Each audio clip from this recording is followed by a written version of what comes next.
자, 오늘 예수님이 제자들을 부르시는 장면입니다. 복음서들은 일정한 규칙을 보이고 있는데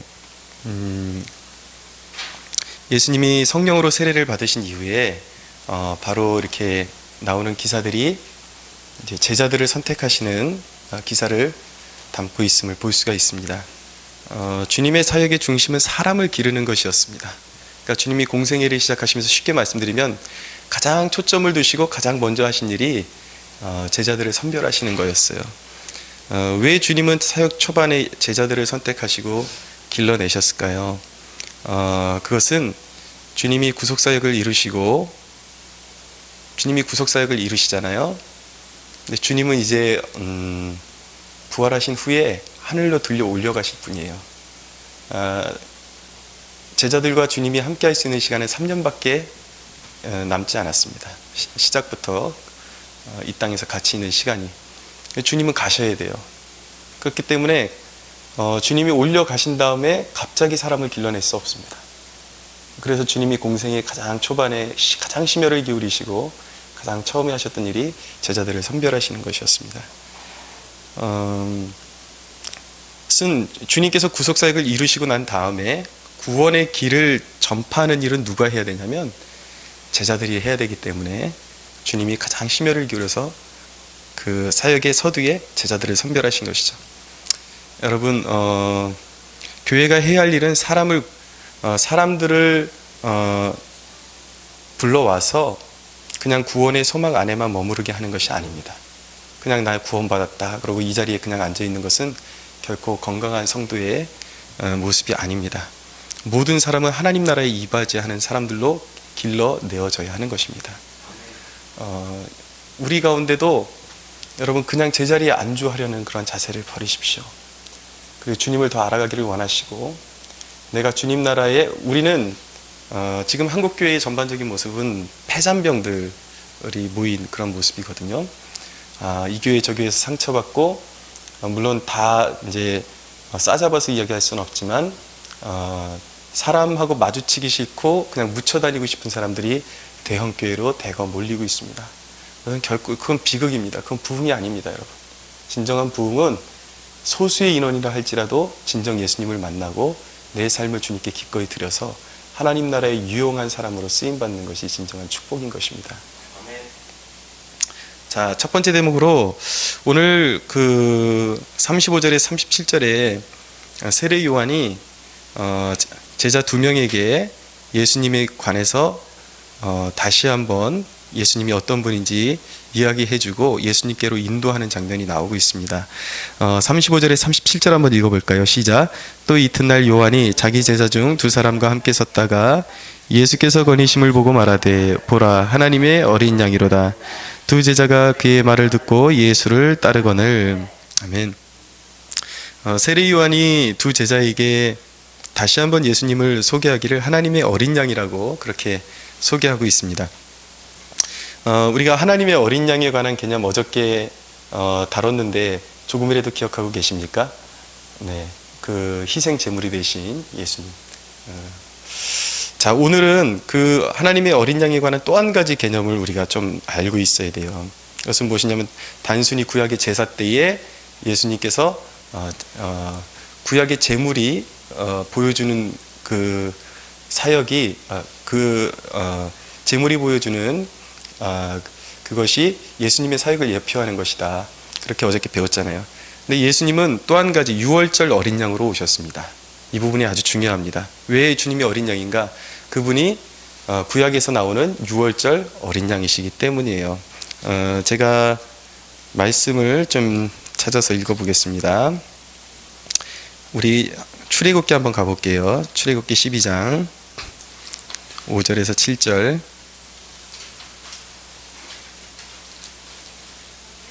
출애굽기 12장 5절에서 7절.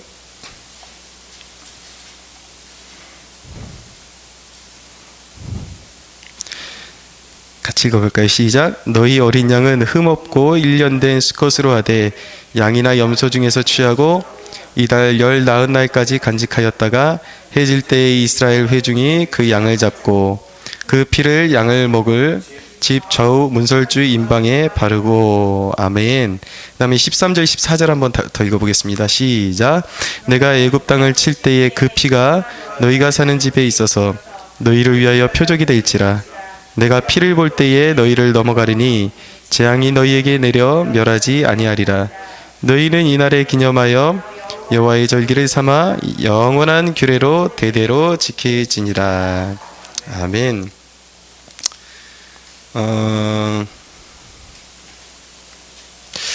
6월절은 어떤 날이냐면 그 구약에 출애굽한 이스라엘 백성들의 구원을 위해서 어린 양이 희생된 날을 기념하는 그러한 날이 바로 6월절입니다. 조금 더 디테일하게 설명드리면 이제 출애굽하기 전이죠. 출애굽하기 전에 제가 좀 말실수를 한 것 같은데 애굽에 있을 때에 하나님께서 그들을 이제 구원해 내시기 위해서 애굽에 10가지 재앙을 내리시는데 그 마지막 재앙이 무엇이냐면 애굽에 있는 모든 장자를 이제 치시는 것이었습니다. 이 죽음의 사자를 통해서 치는데 이스라엘 백성들의 장자들은 하나님께서 모두가 지켜주시기로 약속하셨어요. 근데 그 지켜주시는 방법이 뭐냐면 어린 양을 잡아서 그 피를 그 문지방과 문설주에다가 잘 칠해 놓으면은 죽음의 영이 그 도시를 휩쓸고 가다가 그 피를 보면 그것을 건너뛰는 것입니다. 그래서 이 6월이라는 뜻이 바로 이 건너뛴다는 뜻이에요. 패스오버라 그러거든요. 아주 은혜로운 말씀인데 그들의 그 이스라엘 백성들 그 집안에 있는 사람들의 그 사람이 얼마나 착한 사람이냐, 뭐 도덕성이 얼마나 뭐 대단한 사람이냐, 그것이 문제가 아니었어요. 그냥 하나님이 선택하신 백성들이 그 지방에다가 문설주에다가 어린 양의 피만 발라 놓으면은 하나님께서 택하신 백성들은 다 뛰어넘고 애굽의 장자들만 다 치셔서 죽게 만드시는 사건이었던 것입니다.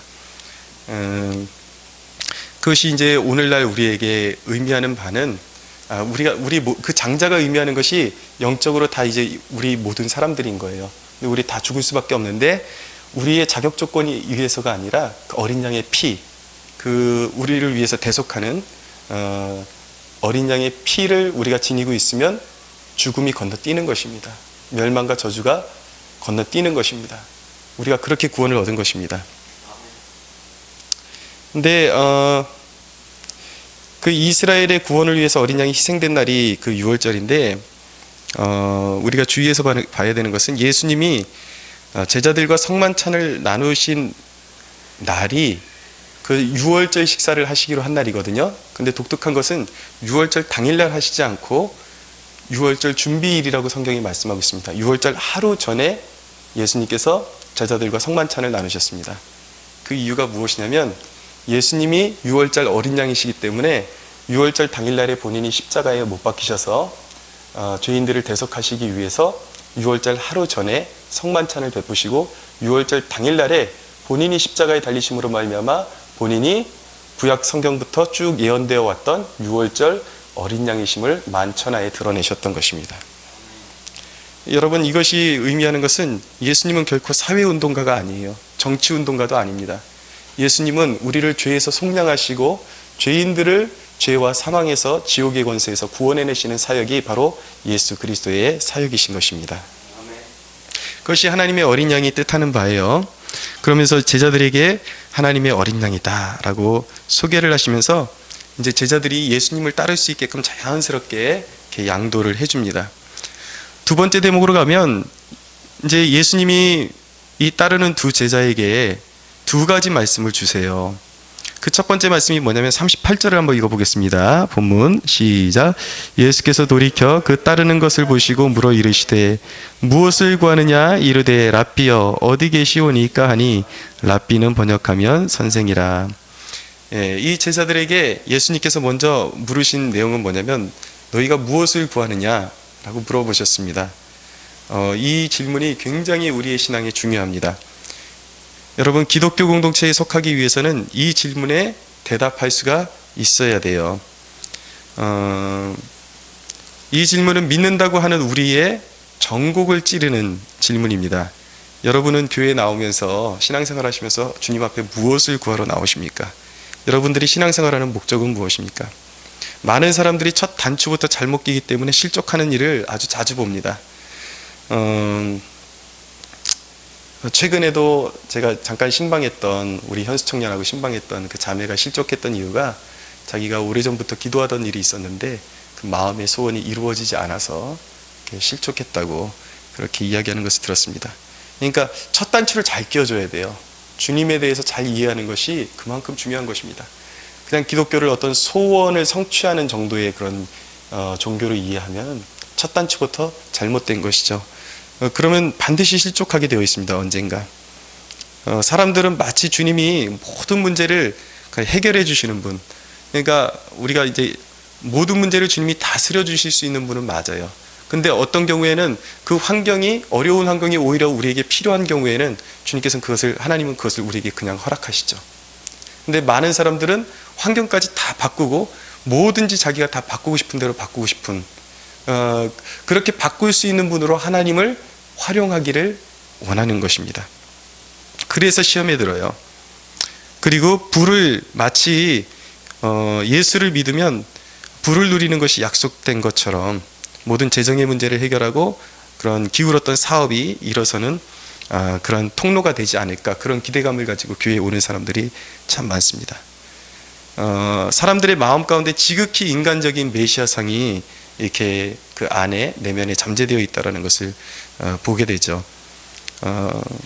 여러분이 주님을 섬기면서 무엇을 주님께 구해야 하는지 명확하게 하지 않으면 어쩌면 여러분들이 더 오랜 시간이 흐른 후에 반드시 신앙생활에 있어서 실패할 수 있고 크게 실족할 수 있다는 사실을 기억해야 합니다. 두 번째 예수님께서 주신 질문은 뭐냐면 39절 보세요. 예수께서 이르시되 와서 보라 라고 말씀하시죠. 와서 보라. 근데 너희가 무엇을 구하느냐 예수님께서 물어보신 다음에 예수님께서 빨리 대답하라고 그렇게 다그치지 않습니다.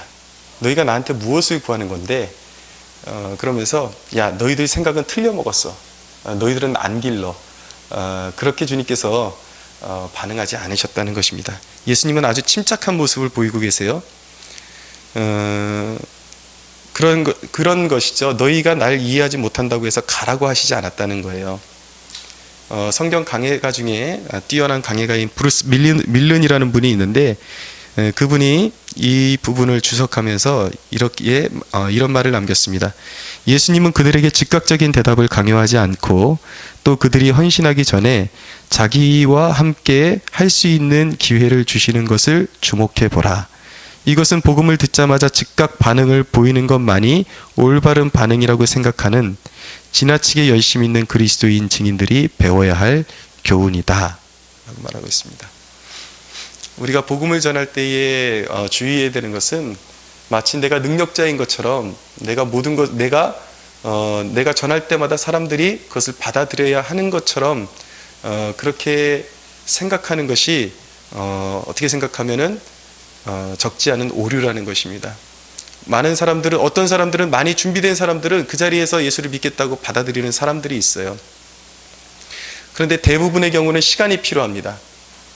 회심이라는 것은 그냥 어느 날 한 번에 일어나는 것이 아니라 적지 않은 시간을 요구받을 때가 있습니다. 그렇기 때문에 우리가 이 주님의 복음을 증거할 때에 기억해야 하는 것은 우리의 영적인 자만을 버려야 한다는 거예요. 내가 전했기 때문에 저 사람이 받아들여야 된다. 내가 전했는데 왜 저 사람 받아들이지 않지? 그러면서 기분 나빠하고 그것 때문에 또 다른 그런 악한 영향력을 받아서 다시는 또 복음을 전하기 싫어하는, 뭐 전해봤자 뭐 듣는 사람도 없다더라, 이런 식으로 회유적인 그런 반응으로 나가서는 결코 안 된다는 것이죠. 그래서 우리는 항상 복음을 전하는 사람들로서 항상 하나님 앞에 겸손하고 인내심 있게 사람들을 인도할 수가 있어야 하는 것입니다. 자, 세 번째로 오늘 말씀에 주목할 만한 부분은 주님과의 만남이 이 두 제자를 변화시켜 놓았다는 것입니다. 자, 39절에 다시 한번 읽어보겠습니다. 시작. 예수께서 이르시되 와서 보라. 그러므로 그들이 가서 계신 데를 보고 그날 함께 거하니 때가 10시쯤 되었더라. 아멘. 여기 좀 독특한 기사가 있습니다. 예수님과 이 두 제자가 만났는데 때가 10시쯤 되었다. 그런 시간을 표기를 한 거예요. 이것이 의미하는 것은 무엇일까요, 여러분? 이것은 그들이 만났던 그 주님을 만났던 그 순간이 너무 기억에 남은 거예요. 그런 거 있잖아요. 너무 기억에 남을 만한 그 시간은 우리가 기억하지 않습니까? 또 우리가 아주 중요한 약속 날짜는 기억하지 않습니까? 그것처럼 이 두 제자에게 예수님을 만났던 그 순간이 잊혀지지 않는 것입니다. 근데 이 정확하게 10시쯤이라고 표현을 하는 거 보니까 성경학자들이 예측하기를 어떻게 이 디테일한 시간까지 기억할 수가 있을까?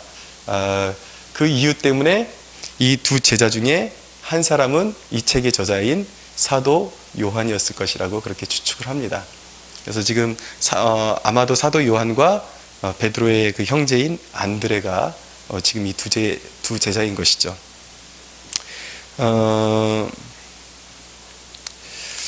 여러분, 구원파라는 이단이 있습니다. 이 구원파라는 이단은 이들이 주장하는 건 뭐냐면 사람들한테 그 질문을 해요. 당신 몇 시에 구원받았는지 알아요? 몇 날 몇 시에 구원받았는지 알아요? 그렇게 물어봅니다. 꼭 지금 이 대목이 그걸 좀 증명해주는 대목 같죠? 그런데 여러분, 같지 않습니다. 그들은 분명히 이 사람이 몇 날 몇 시에 거듭난 그 시간까지 확인하고 있어야지 그 사람이 구원받은 사람이라고 그렇게 주장을 하거든요. 그러나 여러분, 정말 거듭난 그 시각은 기억할 수도 있고 기억하지 못할 수가 있어요. 왜냐하면 주님이 우리 안에서 점점 그 그리스도인으로 변화시켜가는 과정이 어느 순간에 딱 이루어지는 게 아니라 점진적으로 이루어진 경우들도 참 많습니다. 그래서 이미 어떤 사람 같은 경우는 자기 안에서 내면에 주님을 주님을 알아가고자 하는 내면의 변화가 일어나기 시작했음에도 불구하고 자기가 잘 모르는 그런 사람들이 있을 수 있어요. 저 같은 경우는 늘 제 인생에 있어서 BC와 AD를 26살로 잡거든요. 예수님을 만난 그 시각. 정말 내 전 삶이 변화되는 소용돌이치는 그런 그 변화를 맞이한 시각이 26인데 제가 곰곰이 묵상해 보니까 제가 26살 때 주님을 처음 만난 게 아니더라고요. 그때는 이제 획기적으로 확 회심한 사건이었고 26살 때는 제가 이미 중학교 때 어떤 경험이 있냐면 어머니가 몸이 굉장히 아프셔서 들어 누우셨습니다.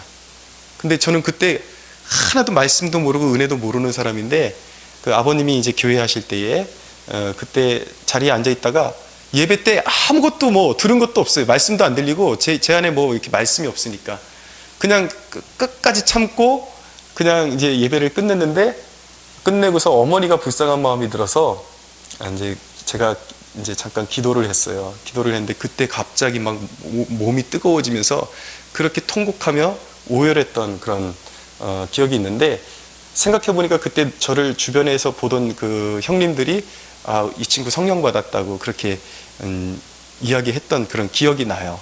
그러니까 이미 제가 성령 체험이 오래전에 있었는데 저는 그거를 말씀에 대한 지식이 없으니까 그것을 모르고 있었던 것이죠. 이와 같이 하나님이 이미 오래전에 역사하셨음에도 불구하고 내가 어느 시점에 정확히 거듭났는지 잘 모를 수도 있다는 것입니다. 근데 여러분, 또 한 가지는 그런데 우리 인생에서 정말 주님을 인격적으로 만나는 경험이 있어요. 그런 기회가 있어요. 그것은 잊혀질래야 잊혀질 수가 없는 것입니다. 우리 안에 그런 감격이 있어야 돼요. 주님을 만난, 내가 처음 어느 때 주님을 만났는데 그 모호하기만 했던 주님이 정말 살아계심을 느꼈던 그 시점을 우리가 기억하는 것은 우리 신앙에 매우 큰 도움이 됩니다. 어떤 목사님 간증을 들어보니까 30년이 넘도록 교회를 다녔는데 예수를 믿긴 믿었는데 말씀도 귀에 안 들어오고 늘 졸기만 하고 하나도 은혜가 안 되고 예수님이 어떤 분인지 하나님이 자신을 구원하셨다는 사실을 믿긴 했는데 예수님을 만난 기억이 없다는 거예요. 그 30살이 넘어서 이제 한 7년을 주님을 만나기 위해서 헤매고 돌아다녔다고 합니다. 근데 참 그분 입장에서 너무 열받았던 사건이 하나 있는데, 자기가 주님을 만나기 위해서 이제 새로 자기가 전도해서 새 신자가 된 친구를 기도원에 데리고 같이 갔다는 거예요. 근데 이분은 거기서 맹성맹성하고 그냥 나왔는데, 너무 은혜도 안 되고 그렇게 나왔는데, 새로 데리고 간 친구가 거기서 나올 생각을 안 하더래요. 그 예배가 다 끝난 다음에 나오는데 이 친구가 뭐라 그러냐면, 형, 나 예수님 만났어. 알고 보니까 진짜 살아계셔. 막 그러면서 막 울면서, 나 오늘 방언도 받았어. 그러면서 막 울더래요. 그래가지고 이분이 차를 운전하다가 차를 그냥 전복시켜버리고 싶었대요.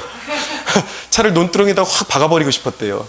왜냐면 자기는 그렇게 만나려고 몇 년을, 30년에다가 7년을 헤매도 못 만났는데, 지금 이제 막 이제 기도원 데리고 왔던 친구가 예수님 살아계시다고 그러니까 막 열받는 거죠. 그래서 그 이후에 이제 좀 시간이 지나서 어떻게 해서든 주님 만나야 되겠다. 그래서 기도원에 갔는데, 기도원에 갔더니 할머니들이 그렇게 뜨겁게 기도하는데 후레쉬 좀 들어달라 그래가지고 후레쉬 들고서 그래도 막 이제 들어드렸더니만, 그 할머니들이 그 지루한 찬양을 막 뭐 몇십 분씩 반복을 하시더래요. 그래가지고 나무에다 매달아 드리고 이제 알아서 하시라고 이제 그렇게 하고, 혼자 좀 외딴 데 가가지고 이분이 그냥 다른 거 안 하고 주님 만나주세요 그냥 그렇게 고백했대요. 그랬더니 갑자기 불빛같이 성령님이 임하시면서 입에서 랄랄랄랄라 소리가 나오면서 그날 주님을 만났다는 것입니다. 그분의 고백이 뭐냐면, 주님 만나는 게 이렇게 쉬웠는데 내가 너무 어렵게 생각해가지고 그동안 허송세월 보내고 지냈던 게 너무 억울했다라는 거예요. 내가 진짜 진실된 마음으로 주님 만나고 싶습니다. 그 고백하고 내 마음을 드리기만 하면 주님은 만나주시는데 그동안 너무 어렵게 생각하고 있었다는 것이죠. 근데 그분의 삶이 그동안도 수많은 30년의 세월을 예수 믿는다고 했지만 그의 삶을 변화시킨 그 획기적인 날이 바로 그날이었다는 것입니다. 그래서 이분이 그 사건을 접하고 미친 듯이 전도를 다녔대요. 이전에는 그 길거리에 다니면서 전도에 막 하는 사람들이 이해가 안 갔는데, 자기가 막상 성령 받고 나니까 주체가 안 나더래요. 그러니까 자기가 미친 사람이 되어 있더라는 것입니다. 그래서 이왕에 미친 김에 어쩔 수가 없어서 목사님이 되었다는 것입니다. 여러분은 그런 날이 계십니까? 그런 시간이 있어요? 주님이 나를 특별하게 만나주신 그날, 사랑하는 여러분, 그날이 여러분들에게 임하기를 축원합니다. 이미 있으신 분들은 그날을 잊어서는 안 돼요. 사도 바울은 늘 그날 다메섹 도상에서 만났던 그 주님을 평생의 간증의 도구로 사용했습니다. 그날을 생각할 때마다 마음이 뜨거워져야 돼요. 내가 가장 인생의 비참함을 느낄 때 내 인생 가운데 찾아오셔서 나를 만나주신 그분에 대한 간증, 그것을 잃어버려서는 안 되는 것입니다. 여러분들의 마음속에 그 불이 있게 되기를 축원합니다. 그런데 여러분, 이들이 주님의 어떤 면에서 감화를 받았을까요? 39절을 한번 볼까요? 중반절에 보면 와서 보라 그렇게 말씀하셔놓고, 그러므로 그들이 가서 계신 데를 보았다라고 말씀하고 있습니다. 참 여러분들은 어떤 상상이 가십니까? 이 제자들이 주님 계신 데 가서 보고 황홀했을까요? 어떤 느낌을 받았을까요? 주님께서는 분명히 성경에서, 다른 성경에서 말씀하셨거든요. 주님은 인자는 머리 둘 곳도 없다고 하셨습니다. 보나마나 굉장히 허술한 곳이었을 것입니다.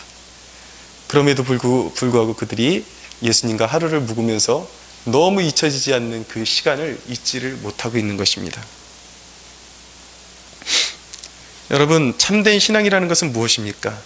주님의 영화를 보고, 그러니까 주님의 영화를 본다는 것이 아니라, 이 믿으면 헛된 영광, 헛된 영화, 이것을 통해서 내가 내 어떤 삶이 탄탄대로로 가고, 그런 헛된 영화를 보고 따르는 것이 아니다는 것이죠. 참된 신앙이라는 것은. 보십시오. 동방 박사는 왜 구유에 누워 있었습니까? 최고로 가난한 집안이기 때문에, 또 그 당시에 이제 호적하러 갔을 때에, 그 호적하는 시기에 방이 없었기 때문에 마구간을 이제 빌려서 사용하시기도 하셨지만, 워낙 가난한 집안이니까 또 다른 처소를 얻을 수가 없었던 것입니다. 그런 보잘것없는 말 구유에 누워있는 아기를 보고 동방박사들은 모략과 향유를 붓고 경배했다라는 것이죠. 드리고 경배했다는 것이죠. 무엇이 있길래 그들이 그렇게 반응했을까요? 또 옥합을 깨트려서 향유를 부은 여인을 우리가 보자고요. 어떻게 보면 떠돌이 같은 전도자인데 그분을 최고의 가치를 깨트려서 그분을 예배했습니다. 그 이유는 그분의 겉모습을 보고서 그렇게 한 것이 아니라 그분 안에 하나님 나라가 들어있음을 그들이 보았기 때문입니다. 메시아의 영광이 그 초라한 목수의 아들의 그 내면에 숨겨져 있다는 것을 그들이 볼 수 있었기 때문입니다. 예수님은 생명이에요. 그냥 우리의 그 어떤 외적인 것들을 부요하게 하시는 단순히 그런 분이 아니라 우리의 죽었던 영혼을 살리시고 우리의 절망을 궁극적인 희망으로 바꿔주는 참 메시아이신 것입니다. 근데 여러분, 이것을 볼 수 있는 걸 뭐라 그러냐면 세상 사람들이 이것을 볼 수가 없어요. 로마서의 표현에 의하면 육신은 영적인 일을, 육은 영적인 일을 알 수가 없다 그래요. 육에 속한 사람은 아무리 설명해줘도 예수 그리스도가 누군지 몰라요. 아무리 설명해줘도 이해하지를 못합니다. 예수님을 이해하게 됐다는 것, 그분 안에 있는 참된 영광의 빛을 보게 되었다는 것을, 그것을 뭐라 그러냐면 은혜라고 하는 것입니다. 하나님께서 여러분들에게 그 마음의 계시를 주신 거예요. 깨닫게 하신 것입니다. 여러분, 예수 그리스도 안에 있는 진정한 그 참된 찬란한 천국의 영광을 보고 계십니까? 그것이 바로 은혜인 것입니다. 그 은혜를 주신 하나님께 여러분들 정말 찬송과 감사를 날마다 드릴 수 있게 되기를 원합니다. 예수님은 부귀영화를 주기 위해서 오신 것이 아니라 고통뿐인 이 땅에서 우리를 인도해서 하늘나라로 들이시기 위해서 이 땅에 오셨습니다. 그분이 예수 그리스도예요. 근데 여러분, 이 제자들의 모습 속에서 이런 깊은 헌신이 생겨날 수 있었던 이유, 끝까지 주님을 쫓고 주님을 만나고 감격하고, 그리고 이제 이후에 보면은 주님을 이들이 만나자마자 증거하는 삶을 살거든요. 증인으로서의 삶을 살거든요. 자처하거든요. 어떻게 이런 헌신이 일어날 수가 있을까? 자기의 모든 것을 버리고 예수님을 쫓을 수 있는 이 헌신이 어떻게 일어날 수 있었을까? 그것은 그들이 주님께 따라붙었기 때문입니다. 요한이 하나님의 어린 양이라고 말하는 순간에 그들은 예수님께 따라붙었어요. 예수님께서 무엇을 구하느냐고 말씀하셨을 때에 그들은 의심하지 않고 그분을 더 알기 위해서 따라붙었습니다. 여러분, 우리가 은혜를 받기 위해서는 정말 우리가 주님 앞에 정말 헌신된 하나님 나라에 꼭 필요한 일꾼이 되기 위해서는 따라붙어야 하는 것입니다. 어떤 사람처럼 우리가 따라붙어야 되는가? 마치 엘리사가 스승인 엘리야를 내가 스승의 능력을 받기까지는 절대 당신을 떠나지 않겠습니다. 그러면서 엘리야가 이제 곳곳으로 이동하는 곳마다 엘리사가 끝까지 추적해서 따라가죠. 어떤 실망이 있어도 어떤 어려움이 있어도 주님의 발자취를 놓쳐서는 안 되는 것입니다. 따라가야 하는 것입니다. 그래야 하나님의 영광을, 진정한 영광, 그 허름한 곳에 숨겨져 있는 하나님의 진정한 영광을 보게 되는 것입니다. 아멘.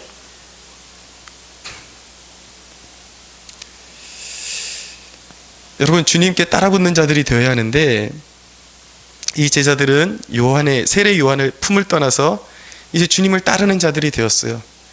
이 말을 다른 말로 표현하면 이제 사람을 의식하거나 의존해서 신앙생활을 하지 않는 존재가 되었다는 것입니다. 여러분, 우리가 경건생활하는데 필요할 때만 기도하고 말씀 보는 그런 습관을 가진 것은 아직까지 주님을 따르지 못하고 있는 거예요.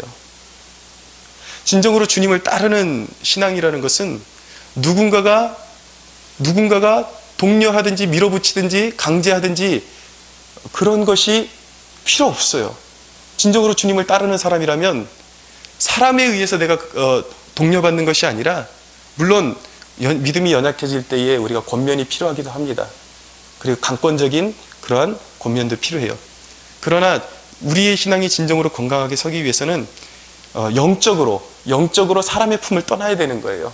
누구한테 자꾸 의존해서 하려고 그러고, 그 사람이 있으면 뭔가 잘 가는 것 같다가 그 사람이 내 곁에서 사라지거나 긴장이 풀어지면 영적인 그런 경건 생활에서 멀어지고, 기도 생활도 멀어지고, 말씀 생활도 멀어지는 것은 아직도 내가 사람의 종이라는 것이지 진정한 주님의 종이 아니라는 것입니다.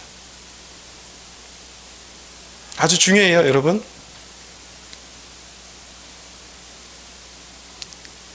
여러분들의 삶을 점검해 보세요. 누가 여러분들에게 다그치는 사람이 없어도 나는 하루하루 충실하게 하나님의 말씀 앞에 서고 있으며 꼭 구별된 시간 안에서 주님과 교제하는 기도의 시간을 갖고 있는지, 여러분, 이것이 필요합니다. 이것이 없으면 영적으로 늘 무감각한 그런 나병 환자와 같은 그런 영적인 상태를 유지할 수밖에 없는 거예요. 왜 우리가 영적으로 무감각한 자가 되는가?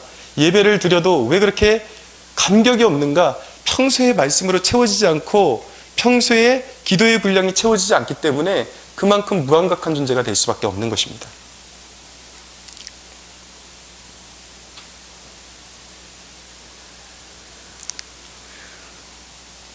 여러분이 은혜를 놓치는 이유는 무엇이냐면 따라붙지 않기 때문이에요. 설교가 좋은 날은 기분 좋게 따라옵니다. 그러나 여러분들이 스스로 판단하기에 들을 것이 별로 없다고 생각하는 날은 좀 들으려고 폼 잡았다가 이내 잠이 몰려오면 그냥 따라 붙으려고 그러는 그런 몸부림을 너무 쉽게 놔버려요. 한번 따라 붙어보려고 막 애쓰는 그것도 없이 그냥 오늘 별 볼 일 없을 것 같다는 판단이 들면 그냥 졸음이 나를 주장하는 대로 그냥 딸려 들어가는 것입니다. 왜 그럴까요? 주님을 따라붙지 않는 거예요. 여러분, 설교를 감정으로만 들으려고 해서는 안 되는 것입니다. 설교를 이해하려고 해야 되는 것입니다.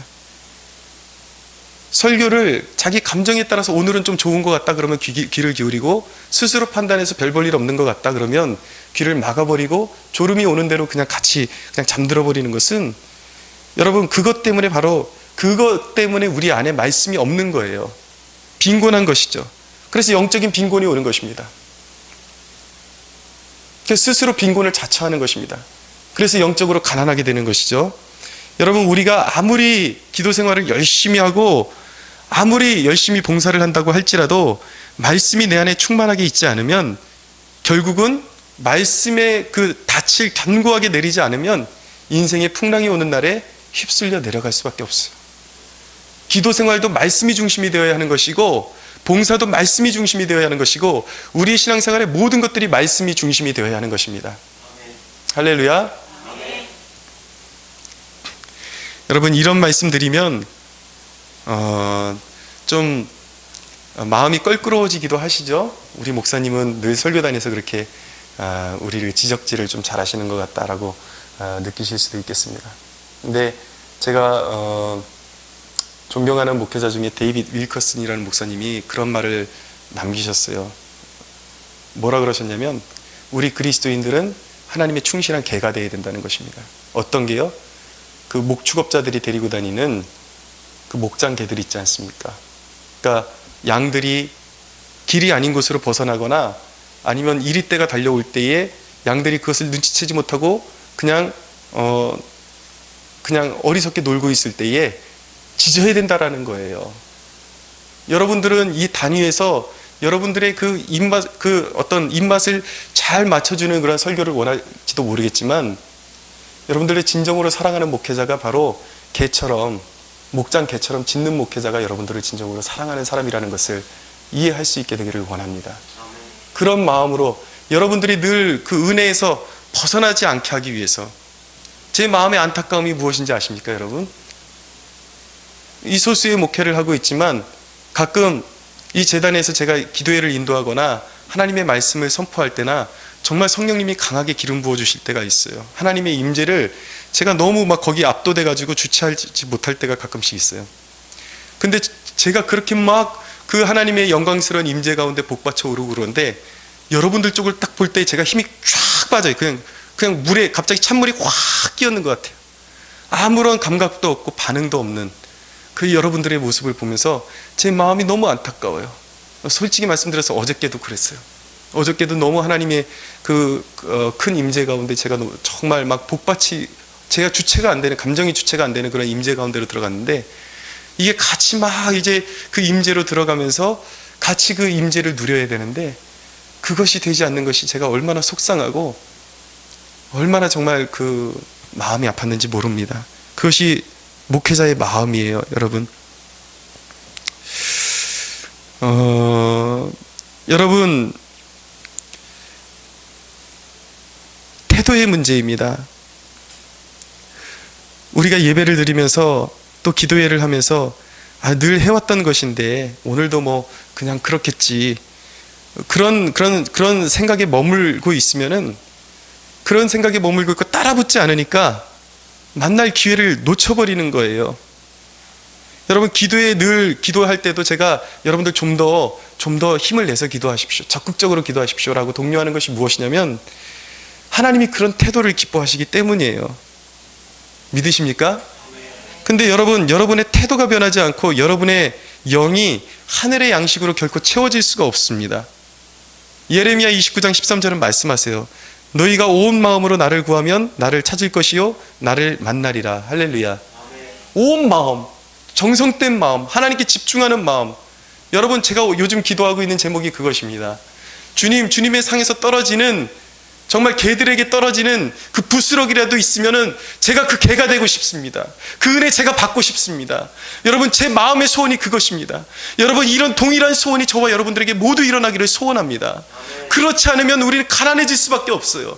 늘 축복의 원리는 그것입니다. 오늘 마태복음을 읽으면서도 늘 주님이 반복하시는 내용이 그거예요. 있는 자는 하나를 더 줘서 더 부요하게 만들고, 없는 자는 그 있는 것까지 빼앗아 버릴 것이라고 말씀하고 있어요. 이게 얼마나 무서운 말씀인지 아십니까? 은혜를 알고 은혜를 더 갈급해하고 정말 그 상에서 떨어지는 부스러기라도 얻어먹으려는 자세로 나오는 사람들에게는 하나님께서 종국적으로 큰 은혜를 부어주시는 거예요. 그러나 그 은혜를 받지 못하는 사람은 그 은혜를 모르기 때문에 끊임없이 가난해지고, 하나님이 어떤 분인지 모르고 영적으로 핍절하고 가난하고 비참한 인생이 될 수밖에 없는 것입니다. 사랑하는 여러분, 깨어나십시오. 교회는 설교를 평가하러 오는 것이 아닙니다. 주님을 만나러 오는 곳이에요. 예배를 평가하려고 하지 마십시오. 찬양과 설교, 기도의 모든 것에 하나님의 임재가 있다고 믿으십시오. 그리고 따라 붙으십시오. 할렐루야. 예수님의 제자들처럼 끊임없이 주님을 따라붙는 저와 여러분들이 되기를 주 예수의 이름으로 축원합니다. 하나님께 영광의 박수 올려드리겠습니다.